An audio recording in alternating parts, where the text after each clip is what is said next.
Olá, espero que todos estejam bem e com saúde.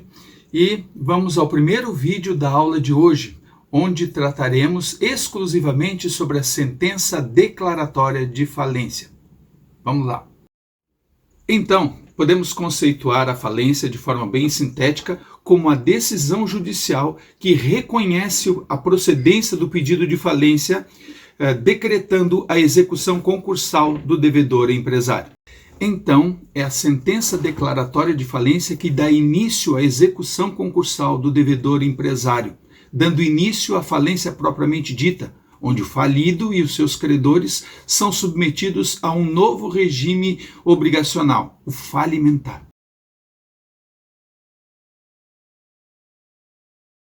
E quanto à natureza jurídica da sentença declaratória de falência?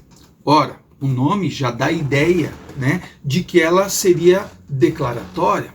Todavia, ao analisarmos a sentença declaratória de falência, podemos concluir, de acordo com as observações feitas pelo Fábio Coelho, que a natureza jurídica da sentença declaratória de falência não deve ser considerada como declaratória, mas sim constitutiva. Por quê? Porque a sentença declaratória de falência não se limita a meramente declarar um fato pré-existente, como é próprio das sentenças declaratórias, mas ela faz uma modificação na relação obrigacional entre o falido e os seus credores. Em primeiro lugar, por constituindo um novo sujeito de direito a partir da declaração da falência, que é a massa falida. Depois emerge todo o falido e todos os seus credores dentro de um novo regime obrigacional, que é o falimentar, modificando as relações obrigacionais. Enfim, várias situações demonstram que a natureza jurídica da sentença declaratória de falência, de fato, vai além de ser meramente declaratória, e sim sendo constitutiva.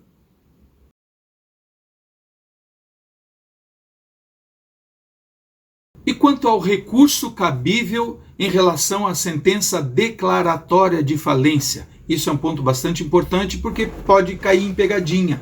Ora, a ideia que se pode ter de recurso referente à sentença seja sempre o de apelação. Então, a sentença declaratória de falência poderia ser entendido, o recurso apropriado ser entendido como sendo também o de apelação.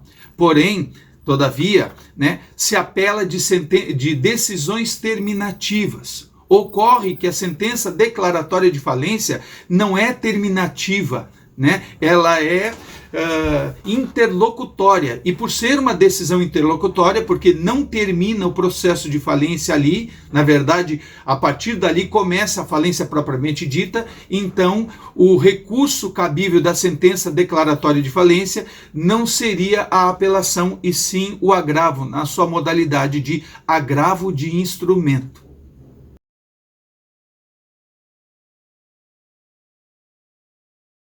Agora então vamos tratar do termo legal. O termo legal é um conteúdo dentro da sentença declaratória de falência. Por quê? Porque o juiz, a proferir a sentença declaratória de falência, decretando a falência do devedor empresário, na própria sentença declaratória de falência ele tem que fixar esse chamado termo legal. O que é esse termo legal? O termo legal, ao contrário do que pode parecer, não é um documento que ele vai firmar, não. É na própria sentença declaratória de falência e consiste no quê? Num lapso temporal, ou seja, num espaço de tempo que o juiz fixa, de até 90 dias, que deve retroagir a partir do primeiro protesto por falta de pagamento em face do falido.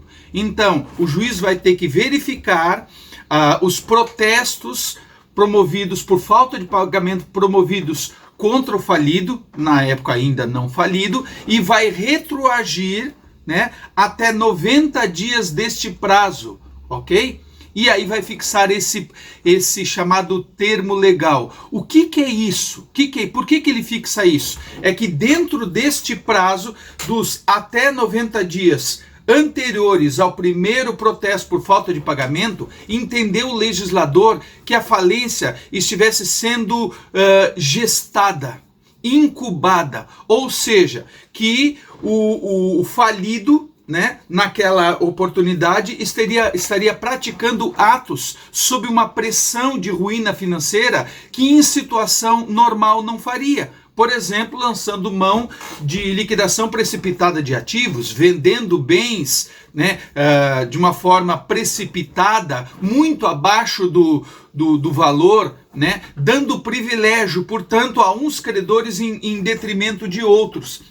Ok? Então, fixando esse prazo, o administrador judicial que vai ser nomeado pelo juiz na própria sentença declaratória de falência, nos modos que nós vamos ver mais para frente, ele vai revisar todos esses procedimentos, todos os atos praticados pelo falido durante aquele período, e estes atos poderão ser considerados inválidos e poder ser modificados, serem anulados, ok? Porque justamente presume-se que a falência já começou naquele período anterior, certo?